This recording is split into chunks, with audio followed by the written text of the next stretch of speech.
Hello friends, जो महिलाएं जो कन्याएं नवरात्रि का व्रत रखते हैं तो उनका मन में एक ही सवाल आता होगा कि पीरियड में हम कैसे व्रत रखेंगे, पीरियड बीच में आ जाए तो हम क्या करेंगे और पीरियड में व्रत को छोड़ देना चाहिए या करना चाहिए। ये सारी सवालों का जवाब आपको इस वीडियो में मिलने वाली है, तो आप देखते रहिए।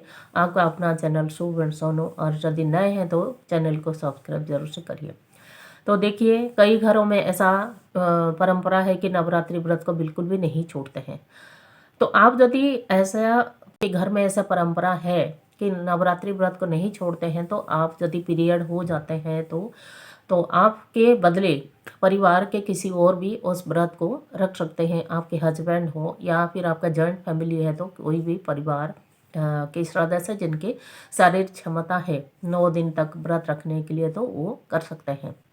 और यदि आप बीच में छोड़ सकते हैं व्रत को, ऐसा कोई संकल्प नहीं लिए है कि व्रत जो नवरात्रि व्रत को छोड़ सकते हैं, यानी और आप यदि नवरात्रि से पहले पीरियड हो जाते हैं तो इस व्रत को नहीं करना चाहिए, क्योंकि आप 7 दिन तक तो वैसे भी पूजा नहीं करेंगे, नहीं कर सकते हैं, माँ की पूजा नहीं कर सकते हैं, माँ को कुछ चढ़ा नहीं सकते हैं, कुछ पाठ नहीं कर सकते हैं, दुर्गा सप्तशती पाठ हो या फिर कोई उनका जाप नहीं कर सकते हैं, तो इसको छोड़ देना चाहिए।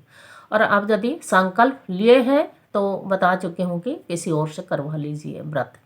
और आप यदि व्रत कर चुके हैं, यानी उसको शुरू कर चुके हैं और बीच में आप यदि पीरियड हो जाते हैं, तो वो एक इम्पोर्टेंट जो बात है कि क्या करना चाहिए, उस जगह में आपको क्या करना चाहिए।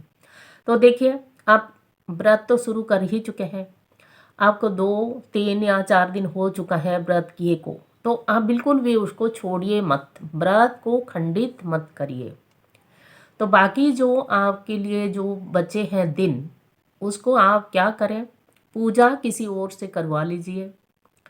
अचानक आप पीरियड हो जाते हैं या फिर आप यदि व्रत शुरू कर चुके हैं, आपको 3-4 दिन हो गया व्रत किए को, या भले ही वो 1-2 दिन भी हो चुका है, तो और बचे दिन हैं, आप पीरियड हो गए हैं, तो उस स्थिति में आपको क्या करना चाहिए वो इम्पोर्टेंट है।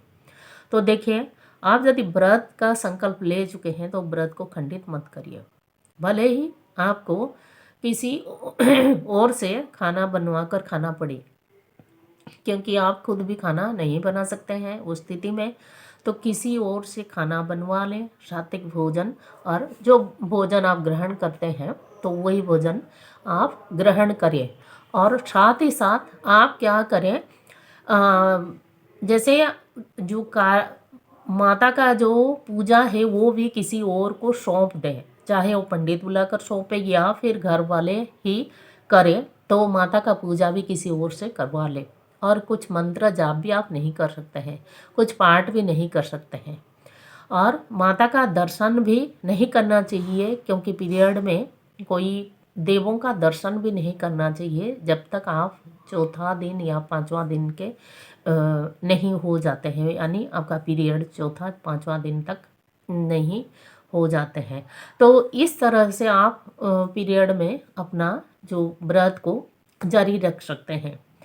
तो आप लास्ट दिन यदि आप हो जाते हैं, जैसे कन्या पूजन है आपका अष्टमी को या नवमी को, तो आप क्या करें, कन्या पूजन भी शॉर्टकट में आपको करना पड़ेगा।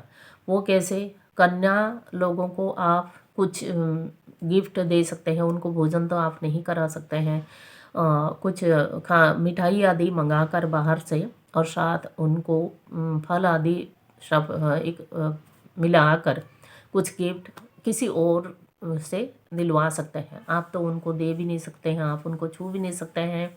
तो इस तरह से आप कन्या पूजन भी कर सकते हैं। और इसके ऊपर मैं वीडियो भी बना दूंगी कि नवरात्रि के दौरान आप पीरियड हो जाते हैं तो कन्या पूजन भी कैसे करना चाहिए। वो भी एक बहुत ज़रूरी विषय है कि जानना बहुत ज़रूरी है कि कन्या पूजन कैसे करें, पीरियड में हो जाते हैं। व्रत को जारी रखेंगे वो ठीक है, पर कन्या पूजन वाले दिन यदि आप पहले से हो जाते हैं तो क्या करेंगे। तो आज के लिए इतना ही, फिर मिलते हैं एक नए वीडियो के साथ, तब तक के लिए धन्यवाद।